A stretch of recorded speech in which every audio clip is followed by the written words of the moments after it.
warahmatullahi wabarakatuh. Saya Aprilianti akan menjelaskan tentang aspek keperilakuan pada audit internal. Sebelum itu, kita harus mengetahui peta konsep dari aspek keperilakuan audit internal, di mana terdiri dari audit internal, peran auditor internal, otoritas auditor internal, prospek provisi auditor internal, profesionalisme dalam peran auditor internal dan otoritas, jenis peran auditor internal, dan memotivasi pihak yang diaudit. Pertama, kita masuk kepada audit internal. Audit internal adalah suatu aktivitas independen yang memberikan jaminan keyakinan serta konsultasi yang dirancang untuk memberikan suatu nilai tambah serta meningkatkan kegiatan operasi perusahaan. Tujuan dari audit internal adalah membantu para anggota perusahaan agar dapat melaksanakan tanggung jawabnya secara efektif.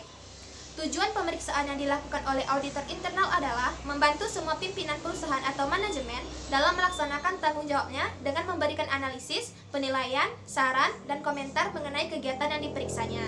Sedangkan fungsi dari audit internal adalah sebagai alat bantu bagi manajemen untuk menilai efisiensi dan efektivitas pelaksanaan struktur pengendalian internal perusahaan. Selanjutnya kita masuk kepada peran auditor internal. Peran auditor internal sangat unik karena auditor internal adalah agen yang memantau tindakan agen lain atau manajemen. Keduanya dipekerjakan oleh pimpinan yang sama. Auditor internal memainkan peran penting dalam mengevaluasi efektivitas sistem pengendalian dan memberikan kontribusi untuk efektivitas organisasi yang sedang berlangsung. Selanjutnya itu ada otoritas auditor internal. Otoritas auditor internal dapat dibentuk melalui pemantauan yang tepat oleh komite audit dalam hal dukungan dan keputusan struktur. Susunan organisasi yang ideal adalah yang memiliki fungsi laporan audit internal secara langsung dan semata-mata kepada komite audit, baik mengenai isu-isu audit internal maupun masalah administrasi seperti sumber daya, anggaran, dan kompensasi. Selanjutnya yaitu prospek profesi auditor internal. Auditor internal dapat memainkan peran kemitraan yang signifikan dengan manajemen dalam membangun dan memantau proses bisnis untuk penilaian, pengukuran, dan pelaporan risiko. Secara umum, pendekatan modern terhadap audit internal berbasis risiko memungkinkan dilakukannya penilaian risiko dan menghubungkannya dengan tujuan bisnis secara sistematis. Selanjutnya yaitu profesionalisme dalam peran auditor internal dan otoritas. Auditor internal harus memiliki profesionalisme, profil, dan kemandirian untuk memenuhi perannya secara efektif. Auditor internal harus mampu menyediakan tantangan lingkungan pelaporan, transparansi, dan jujur ke tingkat tertinggi, tanpa rasa takut dan retribusi. Auditor internal pun harus terfokus pada risiko organisasi. Selanjutnya itu kita masuk kepada jenis peran auditor internal. Yang pertama yaitu peran pengendalian pengawasan. Hubungan antara komite audit dan internal audit mencakup hubungan pelaporan dan hubungan pengawasan. Efektivitas tanggung jawab internal audit dalam hal tertentu berkaitan dengan pelaporan keuangan, tata kelola perusahaan, dan pengendalian perusahaan yang mewajibkan pelaporan terkait dengan komite audit. Yang kedua yaitu peran pendukung keputusan, di mana audit internal itu dilengkapi dengan wewenang yang dapat meningkatkan akses terhadap manajemen senior yang mengandalkan masukan mereka untuk membuat keputusan strategis yang cerdas.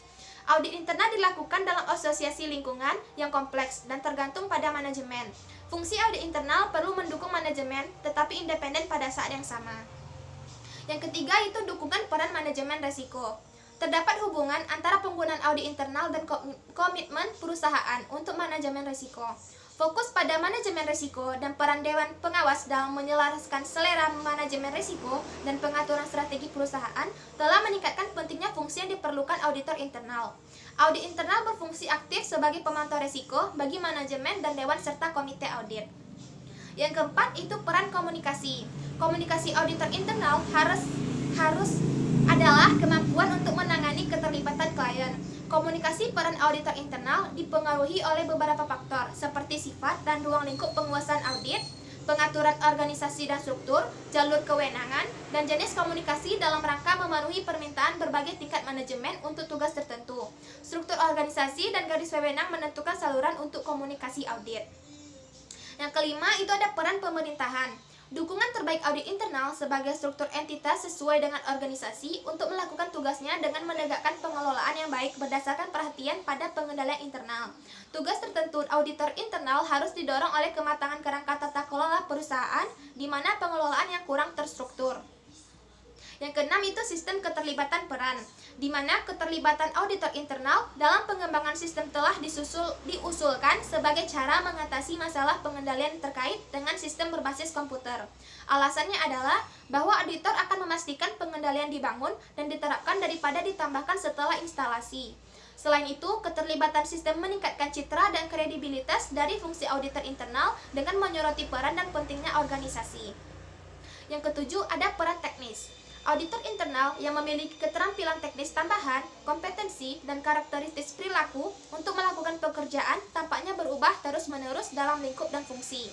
Auditor internal harus mencari dan memperbaiki pengetahuan dan keterampilan teknis mereka secara kontinu dengan menguasai teknologi terbaru yang dapat meningkatkan pemantauan dan pengendalian internal. Yang kedelapan, ada peran manajemen intimidasi.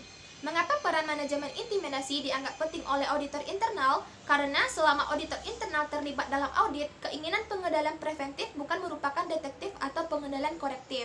Intimidasi memiliki hubungan yang signifikan dengan otoritas. Auditor dalam mengaudit perusahaan besar merasa lebih mandiri dari auditor dalam mengaudit perusahaan kecil, dan mereka lebih mampu menahan tekanan yang diberikan oleh klien audit. Yang terakhir, kita masuk kepada memotivasi pihak yang diaudit, di mana di sini terdapat 12 langkah yang dapat kita lakukan untuk memotivasi pihak yang diaudit. Yang pertama itu ada kebutuhan menjadi bagian dari organisasi. Yang kedua itu menghormati diri sendiri dan orang lain. Yang ketiga ada hubungan dengan gaya manajemen. Yang keempat ada perubahan manajemen. Yang kelima ada pengelolaan konflik. Yang keenam adalah masalah-masalah hubungan. Yang ketujuh karakteristik umum individu. Kedelapan kesadaran pada diri sendiri. Kesembilan komunikasi secara efektif. Ke-10, menghadapi banyaknya oposisi. Dan yang ke-11, pelaksanaan audit partisipatif. Dan yang terakhir, ada penggunaan pengetahuan keperilakuan dalam audit. Jadi, kesimpulan dari materi hari ini adalah audit merupakan salah satu bidang kajian akuntansi. Dalam audit tidak hanya dibicarakan tentang teknik-teknik audit, tetapi juga bagaimana auditor mengambil kebijakan untuk menentukan suatu fakta. Seringkali pertimbangan yang diambil oleh auditor menjadi penentu dalam memutuskan suatu masalah, terutama dalam hal penetapan pendapat. Untuk itu, sikap dan persepsi serta perilaku menjadi acuan dalam pembahasan mengenai pertimbangan seorang auditor, baik auditor eksternal maupun auditor internal. Baiklah, sepertinya hanya sekian penjelasan yang dapat saya sampaikan. Semoga bermanfaat bagi teman-teman semua. Assalamualaikum warahmatullahi wabarakatuh.